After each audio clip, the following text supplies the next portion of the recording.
అన్న నమస్తే అన్న. నమస్తే brother. Posani Krishnamurali I love you Raja, I love you Raja గారు పాపం అరెస్ట్ అయ్యారన్న. అయితే నిన్న వైఎస్ఆర్సీపీ సంబంధించిన ఒక పార్టీ నాయకుడు పోసాని కృష్ణమురళి చాలా మంచోడు, రాజకీయ పరంగా చాలా చక్కని మాటలు మాట్లాడతాడు, ఎలాంటి వారిని ఏమనడో, కావాలని చెప్పి అరెస్ట్ చేశారని చెప్పి ఇంకొక మాట కూడా వస్తుందన్న. ఏంటన్న అసలు ఈ సందర్భం ఏంటంటే పోసాని కృష్ణమురళి ఇప్పటి వరకు ఎవరిని తిట్టింది లేదు, చేసింది లేదు అన్నట్టు మాట్లాడుతున్నారు. ఎంతవరకు నిజమంటారు ఇది? పోసాని కృష్ణ మాట్లాడింది ఎవరండి? ఆయన చెప్తాను, TV5లో ఇంటర్వ్యూ కూడా ఇచ్చాడు ఆయన. నేను ఆయన మాట్లాడిన చాలా చక్కటి మాటలు మీకు కొంచెం సభాముఖంగా వినిపిస్తాను. ప్రతిసారి ఈ వెధవలు పప్పు బెల్లాలు పెడుతున్నాడు, ఆళ్ళకి పెడుతున్నాడు, ఆళ్ళకి పెడుతున్నాడు కాదు. షేమ్లెస్ ఫెలోస్ నేను చెప్తున్నా మీరు. సో అన్న వ్యక్తి ఎవరో కానీ పోసాని కృష్ణమురళి గారు చాలా మంచి మాటలు మాట్లాడతారు, చాలా మంచి వ్యక్తి అంటే ఇప్పుడు నేను మళ్ళీ అంత కటువుగా మాట్లాడితే ఎటుపోయి ఎటు వస్తుందో నాకైతే తెలియదు. కానీ ఎవరైతే పోసాని గారిని మంచి వ్యక్తి అన్న సంబోధించిన వ్యక్తి ఎవరైతే ఉన్నారో పోసాని కృష్ణమురళి పవన్ కళ్యాణ్ గారిని కానీ, చంద్రబాబు నాయుడు గారిని కానీ, నారా లోకేష్ గారిని కానీ చేసిన వ్యాఖ్యలు ఎవరైతే పోసాన్ని ఇప్పుడు సపోర్ట్ చేశారని మీరు చెప్తా ఉన్నారో అతన్ని కానీ, అతని ఇంట్లో ఉన్న మహిళల్ని, అతనికి ఒకవేళ కూతురుంటే, అతనికి భార్య ఉంటే వాళ్ళని అయ్యే వ్యాఖ్యలు చేస్తే ఇదే మాట మాట్లాడతారా? నాకు ఈ రోజుకి అర్థం కానిది ఏంటంటే పోసాని కృష్ణమురళి లాంటి ఆయనలాగా నేను బరిదెగించి ఏది పడితే అది మాట్లాడలేను కాబట్టి అలాంటి 420ని అరెస్ట్ చేస్తే అతనికి మద్దతుగా ఈరోజు జగన్మోహన్ రెడ్డి కానీ, వైసీపీ పార్టీలో ఉన్న నాయకులు కానీ మీడియాల ముందుకు వచ్చి గుండెలు బాధేసుకుంటా ఉన్నారే. ఈరోజు అంబేద్కర్ గారు మనకి వాక్ స్వాతంత్రం కల్పించింది ఎదుటివాడి స్వాతంత్రాన్ని సర్వనాశనం చేయడానికి కాదండి. మనకి వాక్ స్వాతంత్రం మన గౌరవాన్ని పెంచేలా ఉండాలి, అంతేగాని మన గౌరవాన్ని నలుగురులో బజార్లో పడేసేలాగా ఉండకూడదు. ఆ పరిస్థితి తెచ్చుకున్నది ఎవరు? నోటికి ఎంత వస్తే అంత, అమ్మని లేదు, ఆలని లేదు, తోడబుట్టినోళ్ళని లేదు, ఇంట్లో ఆడవాళ్ళని లేదు. మీకు రాజకీయంగా ఏమన్నా విభేదాలు ఉంటే రాజకీయంగా తిట్టుకోవాలి, లేదంటే రాజకీయంగా విమర్శలు చేసుకోవాల్సింది పోయి వాళ్ళ ఇళ్లలో ఉన్న మహిళలను కూడా మీరు రాజకీయం కోసం నోటికొచ్చిన పచ్చి బూతులు తిట్టిన వ్యక్తుల గురించి ఈరోజు వీళ్ళు గుండెలు బాదుకుంటున్నారంటే ఇంతకన్నా దౌర్భాగ్యం, ఇంతకన్నా దుర్మార్గం, ఇంతకన్నా హేయమైన చర్యలు, ఇంతకన్నా అంటే నాకు అక్షరాలు కూడా దొరకట్లేదండి తెలుగులో వీళ్ళని ఏ విధంగా వర్ణించాలో కూడా. సో ఇలాంటి వ్యక్తుల్ని అరెస్ట్ చేస్తే మరొకసారి అలాంటి వ్యాఖ్యలు చేసేవాడికి భయం పుట్టేలా ఉండాలి అని కోరుకోవాలి. కానీ అరే మా వాడు తిడితే మమ్మల్ని అరెస్ట్ చేస్తారా? దాన్ని కూడా వీళ్ళు ఎలా పోర్ట్రేట్ చేసుకుంటున్నారు? పోసాని కృష్ణమురళి ప్రశ్నించినందుకు అరెస్ట్ చేశారంట. ప్రశ్నించడం అంటే అమ్మల్ని అక్కల్ని తిట్టడం అండి? ప్రశ్నించడం అంటే బ్రతుకుల్ని తిట్టడమా అండి? ప్రశ్నించడం అంటే వ్యక్తిగత జీవితాలని రోడ్డు మీదకి లాగడమా అండి? ఏది ప్రశ్నించడం అంటే? జగన్మోహన్ రెడ్డి గారు కానీ, వైఎస్ఆర్సీపీ పార్టీ కానీ చిత్తశుద్ధి ఉంటే కనుక మీలో, లేదంటే మీలో చీము నెత్తునుంటే కనుక మీరు గత 5 ఏళ్లలో చేసిన తప్పుడు వ్యాఖ్యలన్నిటికీ బేషరతుగా ఇప్పటికైనా మేము తప్పు చేసాం, మమ్మల్ని క్షమించండి అని చెప్పి పవన్ కళ్యాణ్ గారిని, చంద్రబాబు నాయుడు గారు గారిని, అలాగే నారా లోకేష్ గారిని చేతులెత్తి క్షమించమని అడిగితే కనీసం మీరు చేసిన పాపాల్లో ఒక 1% అన్నా ఆ పాపం పోయి కొంచెమన్నా పుణ్యం కలుగుతుందేమో ఆశిద్దాం.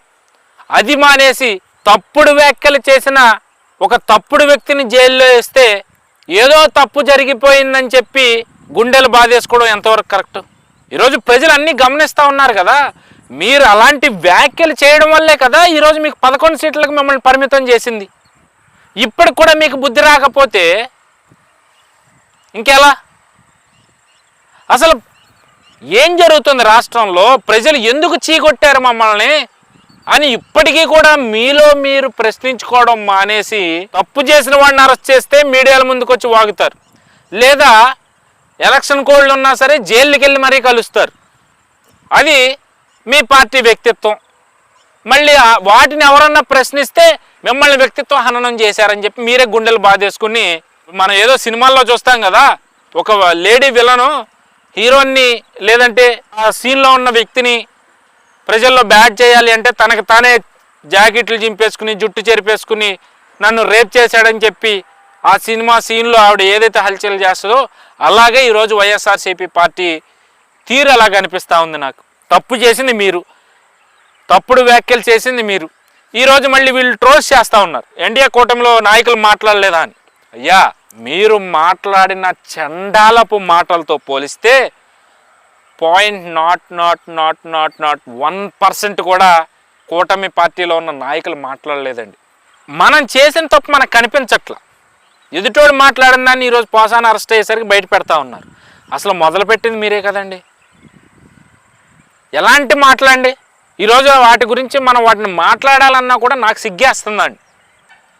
ఒక యువకుడిగా లేదంటే ఒక మగాడిగా మీరు మాట్లాడిన మాటలని మళ్ళీ వాటిని గుర్తు తెచ్చుకుని వాటి గురించి మళ్ళీ డిస్కషన్ పెట్టి చేయాలి అంటే నాకు చాలా సిగ్గేస్తుందండి. తప్పు చేసి అలాంటి వ్యాఖ్యలు చేసి ఈరోజు మళ్ళీ మీరే విక్టిమ్ కార్డు ప్లే చేస్తూ ఉన్నారు అంటే మరి ప్రజలు ఏమేమి వీటిని గమనించకుండా ఉంటారనుకుంటున్నారా? ఇదిగోన్నా మీరు అడిగారు కదా ఎవరని, చూడండి ఒకసారి. ఓకే, మరి గొప్ప వ్యక్తి కదండి ఈయన, తోపుదుర్తి ప్రకాష్ రెడ్డి గారు. వీళ్ళు ఇలా కబ్జాలు పద్ధతిగా మాట్లాడేవాడు. మరి ఈయన ఎంత పద్ధతి గల వ్యక్తులు, మరి అంత అంటే ఒక పతివ్రత ఇంకో పతివ్రత సర్టిఫికేట్ ఇవ్వడం అంటే ఇదేని అనుకుంటాను మరి. అంతే కదా తోపుదుర్తి గారు, మీరు పెద్ద పతివ్రత శిరోమణులు. మరి మీకన్నా పెద్ద పతివ్రత శిరోమణి పోసాని కృష్ణమురళి గారు. మరి ఒక పతివ్రత ఇంకో పతివ్రత సర్టిఫికేట్ ఇచ్చింది కాబట్టి క్లాప్స్ కొట్టండి అందరు. ఇంతకన్నా నీచంగా, ఇంతకన్నా చండాలంగా అంటే ఎలా వర్ణించాలి, ఎలా మాట్లాడాలో కూడా నా దగ్గర అక్షరాలు దొరకట్లేదు. దయచేసి నేను ఈ వీడియోలో ఏదైనా తప్పుగా మాట్లాడుంటే, ఏదంటే ఏదైనా తప్పుడు వర్డ్ యూస్ చేసి ఉంటే వీక్షకులు క్షమించాలి. ఖచ్చితంగా పోసాన్ లాంటి వ్యక్తులు బయట సమాజంలో ఉండటం కన్నా జైల్లో ఉండటమే మేలండి. ఎందుకంటే అతనికి అంటే నిజాలు మాట్లాడితే ఇప్పుడున్న సమాజంలో శత్రువులు ఎక్కువ అవుతారు అనే మాట వాస్తవమే. కానీ పోసాని కృష్ణమురళి లాంటి వాడు ఒకప్పుడు అంత నిజాయితీగా ఉండేవాడు. మరి ఏమైందో ఏమో తెలీదు, జగన్మోహన్ రెడ్డికి బానిసగా మారిపోయాడు. అతను ఏ స్క్రిప్ట్ ఇస్తే ఆ స్క్రిప్ట్ ఇక్కడికి వచ్చి చదవడం, మరీ ముఖ్యంగా తన సామాజిక వర్గానికి సంబంధించిన నాయకులను తిట్టించడం, లేదంటే తన వృత్తి సమకాలికుడైన పవన్ కళ్యాణ్ లాంటి వ్యక్తులను తిట్టించడానికే పోసాని కృష్ణమురళికి ఫిల్మ్ ఇండస్ట్రీకి సంబంధించి ఒక పదవి ఇవ్వడం, ఇవన్నీ కూడా ఖచ్చితంగా ఈరోజు అతను అనుభవిస్తాడు కూడా. ఇంకా సో ఇక్కడ ఒక్క పోసానితోనే ఆగకూడదండి. ఆర్జీవీ లాంటి వ్యక్తులను కూడా ఖచ్చితంగా ఓసాలో వెనక్కి పంపించాల్సిన అవసరం ఉంది. రోజా గారిని కానీ, కొడాలి నాని అండి మరీ ముఖ్యంగా మొదలుపెట్టింది అతనే కదా, ఎలాంటి మాటలు మాట్లాడారండి. సో ఇలాంటివన్నీ కూడా వీలైనంత త్వరలో, ఏదైతే ఒకప్పుడు రెడ్ బుక్ మడిచి ఎక్కడో పెట్టుకోండి అని చెప్పి విమర్శలు చేసిన ఇదే జగన్మోహన్ రెడ్డి, ఇదే వైసీపీ నాయకులు ఈరోజు అదే రెడ్ బుక్ పేరు చెప్తే గజ వణిగిపోతూ ఉన్నారు. నిద్రలు కూడా పట్టకుండా వాళ్ళ నిదట్లో కూడా ఈ రెడ్ బుక్కే కనిపిస్తున్న పరిస్థితి. రెడ్ బుక్ రాజ్యాంగం వెళ్తుందని చెప్పి ఈరోజు విమర్శలు చేస్తూ ఉన్న పరిస్థితి. మరి మడిచిపెట్టుకున్న ఆ ఎర్ర పుస్తకానికి ఈరోజు వీళ్ళు ఎందుకు మడతడిపోతున్నారో నాకైతే అర్థం కాదు. ఖచ్చితంగా ఏదైతే రెడ్ బుక్లో ఉన్న విధంగా రాజ్యాంగానికి విరుద్ధంగా ఏవైతే తప్పులు జరిగినాయో ఆ తప్పులను ఖచ్చితంగా సరిదిద్ది తీరుతామని ఏదైతే లోకేష్ గారు చెప్పారో అది ఒక్కొక్కటిగా జరుగుతూ ఉంది. వచ్చే రోజుల్లో రాష్ట్రం అంతా కూడా రైతులు ఏ విధంగా సస్యశ్యామలంగా పంటలను పండించాలనుకుంటున్నారో ఈరోజు రాష్ట్ర రాజకీయాలని అంతే సస్యశ్యామలంగా పండించాలి, లేదంటే సస్యశ్యామలంగా ఉంచాలని కూటమి పార్టీ అనుకుంటా ఉంది. అలాగే నేను కూడా అంతే సస్యశ్యామలంగా చూడాలని చెప్పి భావిస్తా ఉన్నాను.